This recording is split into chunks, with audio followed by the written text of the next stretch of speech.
We are the Coalition on Talk Radio, covering all sides of the issue.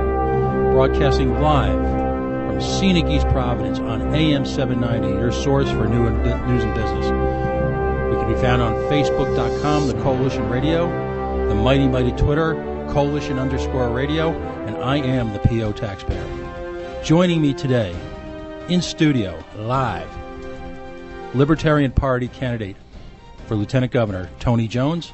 And as a special added surprise, we've got Mike Rollins, the chairman of the Rhode Island Libertarian Party. Tony, Mike, welcome to the show. It's great to be back here with you, P.O. I feel like I'm at home, and you have gotten exponentially better at actually doing your job, which is to host this show. I mean, that I got goosebumps when you introduced the show today. You truly are the next Rush Limbaugh.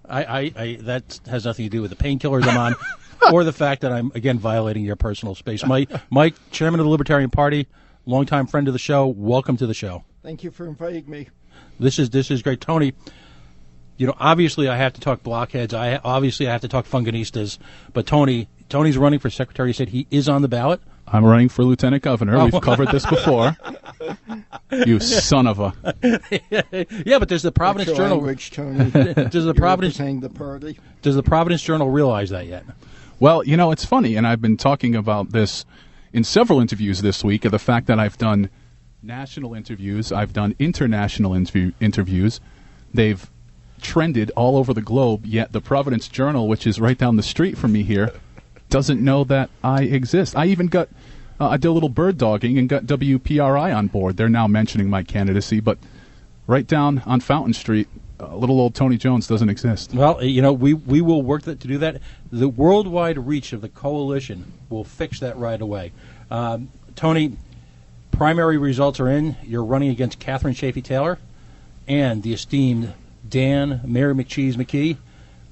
How does it feel going into the election? Right, now? So I am running against a Democrat and a Republican who are essentially running on the same platform, which I think is going to be a strength for me because there's some caveats on how they want to waste the $1 million a year, but I mean, other than that, I represent the true fiscal conservative and, of course, socially cool. So it's going to be interesting because, and I've already had Rhode-IslandRepublicans.com has already come out and endorsed me, and a few other groups. So it's interesting because you cannot define the two major party candidates. So for me, it's going to be about talking about what I would do voluntarily with the office because all we have is the bully pulpit. So I've been out there talking about small business, talking about hospitality, the arts, and music, and talking about marijuana, all things that I would use the bully pulpit of the office for voluntarily to promote.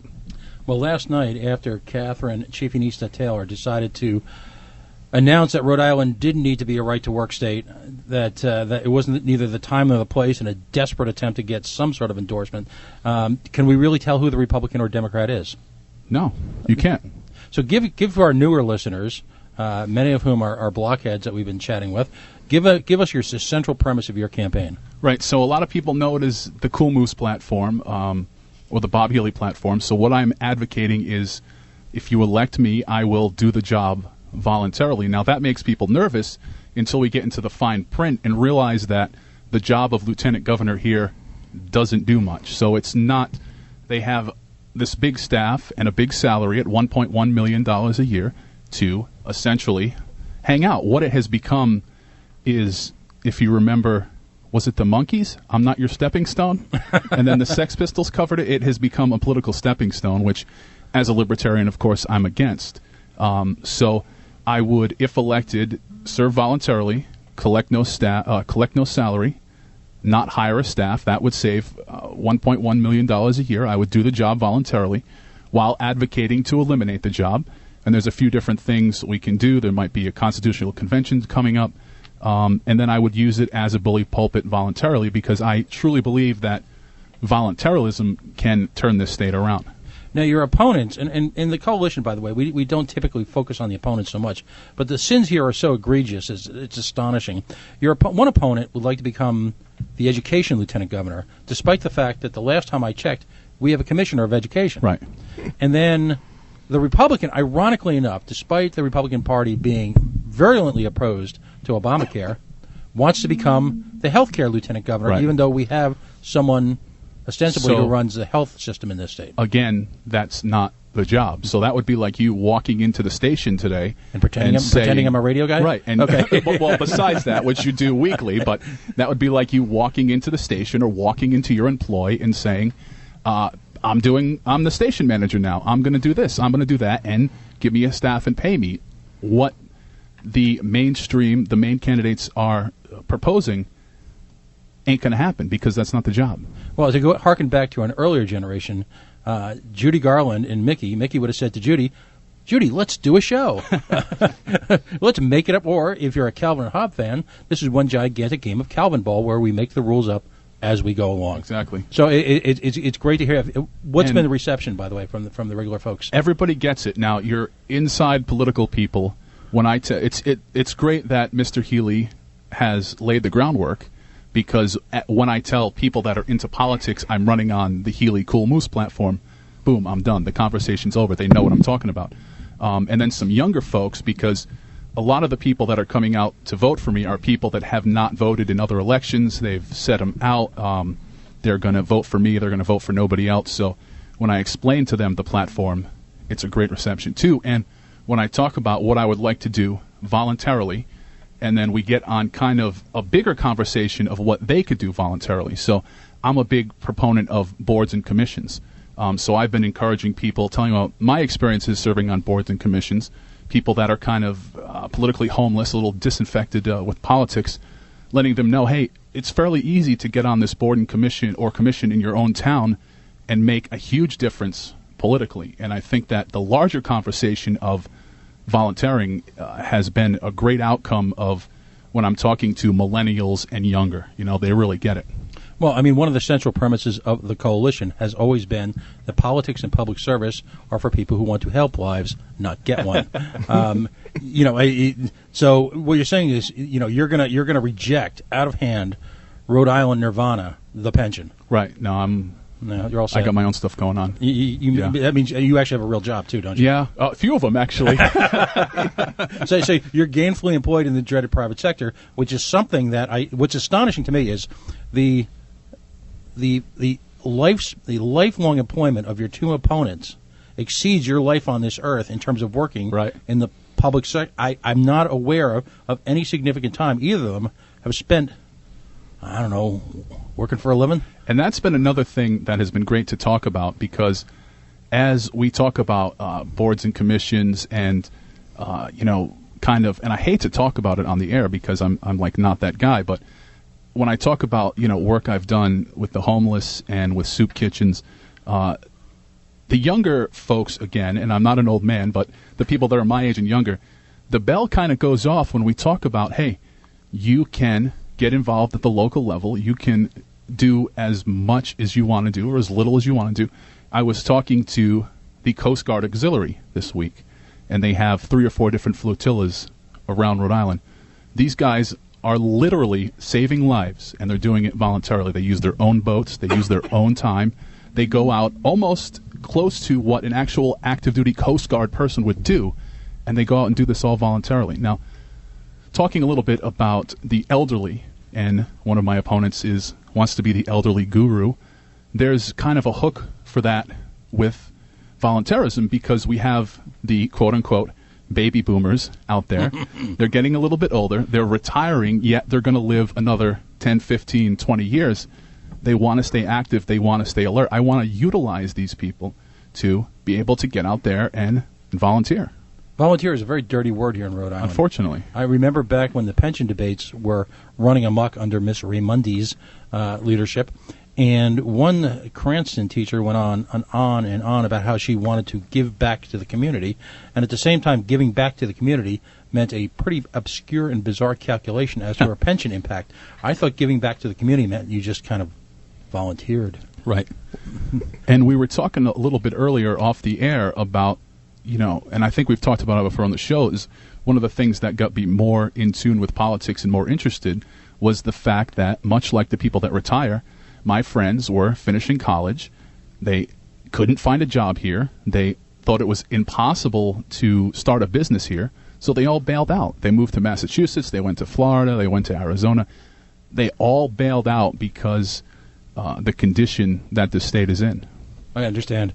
Well, in the remaining 2 minutes of this segment, I would be remiss if I didn't bring up the results of this week's primary. Anyone who's listened to the show knows that, first of all, bias is firmly encouraged on the coalition. We are we are an entertaining source of news, and yet we have opinions and we express them. There was a time in this country when expressing one's opinion was considered normal. I voted for Ken Block. We were fortunate enough to have Ken Block on this show. I would vote for Ken Block in a heartbeat. To me, Ken Block's candidacy represented more than just your normal guy running for governor, business guy. To me, on a personal level, Ken Block's candidacy represented nothing less than a litmus test about the future of the Republican Party here in Rhode Island.